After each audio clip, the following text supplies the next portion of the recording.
my name's Lynn Condell and I'm in charge of student funding here at the university. In a good scholarship application, what we're looking for is a bit of information about the applicant.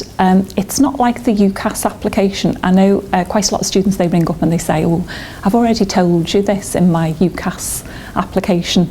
But I suppose here we're not restricting you to 47 lines about why you want to do the course and what you've been doing to prepare yourself for the course. What we want to know is about the other things about you that you'd never have put on your UCAS application. I mean, use your UCAS personal statement as a basis if you want, but tell us a bit more what you do in your spare time. You know, did you do any volunteering? Have you done any entrepreneurial things, you know, in school or outside of school? We're really looking for those extra things about you that we'd never pick up anywhere else. And we firmly believe here at JMU that we're all good at something, and we know out there that loads of applicants have been doing all sorts of things while they've been at school or college or working, and we're dead interested to find out what they are. We've put some examples of the types of things that we're looking for on our website, but we really don't want to be too prescriptive here. We're not saying you've got to have done X, Y or Z to get a scholarship, because we know that our students all bring something to the life of the university. So just tell us what that will be. You know, we're really interested to hear from you. As well as a personal statement from you, the applicant, we also ask for a personal statement from your tutor, or if you're not coming to university from school or college, maybe your employer. And again, we know that schools and colleges, they've all done references for UCAS, but again, there might be some other things that they didn't have the space or they didn't think it was relevant to put on your UCAS form.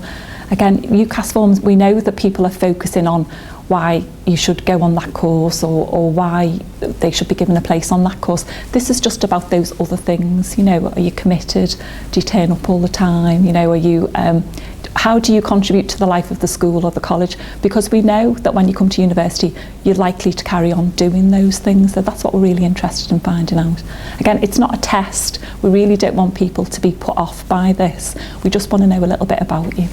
On the application form, really the only evidence we ask people to submit are some references or certificates, or we also say photos, and people ring up saying, what do you want photos of me for? We don't want your holiday snaps. What we're interested in finding out is a bit of evidence about what you've told us you're doing. So for example, if you've said you've participated in these 17 plays over the last 4 years, have you got any programmes or photos or prizes that you've won? Maybe you've been volunteering in your local hospice. Have you? Can you get a letter just confirming that? It's not that we don't believe you, but we're giving away a lot of money, and we want people to provide us with a bit of body of evidence to support what they're telling us.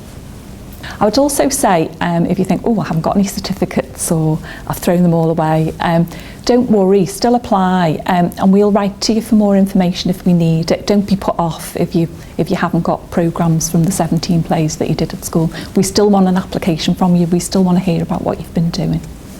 I realise that this is probably a lot of information to take in, so if you want some further information or advice and guidance about what to put on your form, or maybe a tutor does, then just give us a ring. Apparently our contact details will appear at the end by magic.